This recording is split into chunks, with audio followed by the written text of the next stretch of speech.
ኢቢኤስ ዛሬ በሐዘን ተውጧል። እጅግ አሳዛኝ የተባለ ዜና ተሰምቷል። የኢቢኤስ ቴሌቪዥን መስራች አቶ አማን ፍጻጽዮን ማረፋቸው ተሰምቷል። የኢቢኤስ ቴሌቪዥን መስራችና የቀድሞ ዋና ስራ አስፈጻሚ የነበሩት አቶ አማን ፍጻጽዮን ባደረባቸው ህመም በሕክምና ሲረዱ ቆይተው ዛሬ የካቲት 4 2018 ዓ.ም ከዚህ ዓለም በሞት ተለይተዋል። አቶ አማን ኢቢኤስ ቴሌቪዥንን በመመስረት በኢትዮጵያ ቴሌቪዥንና የመዝናኛ ዘርፍ ላይ አዲስ ታሪክ የጻፉ ዘመናዊ አሰራርን ያስተዋወቁና ለበርካታ የሚዲያ ባለሙያዎች የሙያ አባት የነበሩ ባለራዕይ መሪም ነበሩ።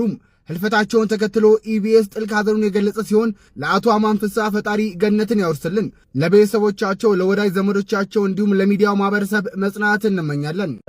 ትልቁ የዚህ ፕሮግራም አፋልጉኝ ጋር ከተያያዘው አንደኛው ትልቁ ኮንሰፕት ከአገር ኮንሲሌሽን ጋር የተያያዘ ሰው ይለያያል በሆነ ምክንያት ግን በኋላ መገናኘቱ is the most important። በዛ ሰዓት እንዴት አድርጎ ነው ህብረተሰቡ ራሱ ሲገናኝ ፓርት ኦፍ የመገናኘት አካል የሚለው ላይ ትልቅ የሆነ እንትና እና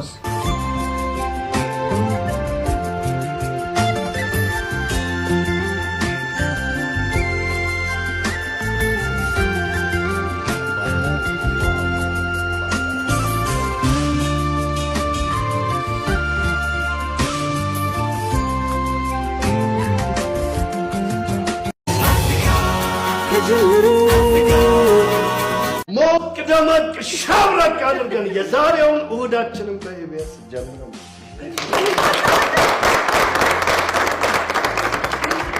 እሁድ በኢቢኤስ ቤተሰብ ነው የምንለው እኛ። እሁድ ቀን ሁሉ ሰው ሰብሰብ ብሎ አረፍዶ የሚልበት ሰዓት 22 ሴግመንቶች በሳምንት ማዘጋጀት በጣም ይከብዳል። መዝናኛው፣ ቁም ነገሩ፣ እርዳታው ትንሿ ኢትዮጵያ ነው የምንለው ቀደም ያለ ሾው ነው። በውስጡ በጣም ብዙ ሆስቶች አሉ፣ ብዙ የፕሮግራም ይዘት አለው።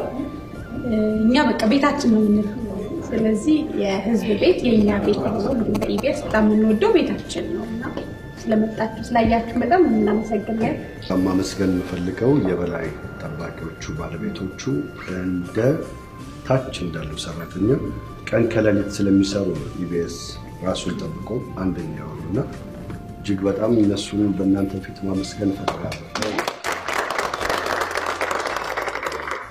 ከጀርባ ግን ማክዳን የእውነት ከልብሳችን ጀምሮ የቀለም ምርጫዎቹ እነዚህ የምታዩቸው ሴታፖቹን በሙሉ በየሳምንቱ ሳትወርሽ እየመጣች የምታስተካክልልን እሷ ናትና ከፕሮግራማችን የጀርባ አጥንት ነው እኛ የምንላት። ሁሉ ነገር ላይ የእሷ እጅ አለበት። በእናንተ ፊት ደግሞ እሷን ተደጋሚ ያመሰግናል። እንግዲህ እዛ ደረጃ ላይ ለመድረስ እየጣርን ነው። በጥሩ ኃይል መጥተናል። እንደወጣት ምሳሌ የሚሆኑ ከኛ በፊት ያሉ ፖስቶች አሉ። እነሱን እያየን መንገዳችን እያያዝን አዲስ ሰዎች መጥቶ እንዲቀላቅሉ በጣም ኦፕን ሃንድ ናቸውና በጣም ቴንክ ዩ እንላለን። እናንተንም እናመሰግናለን።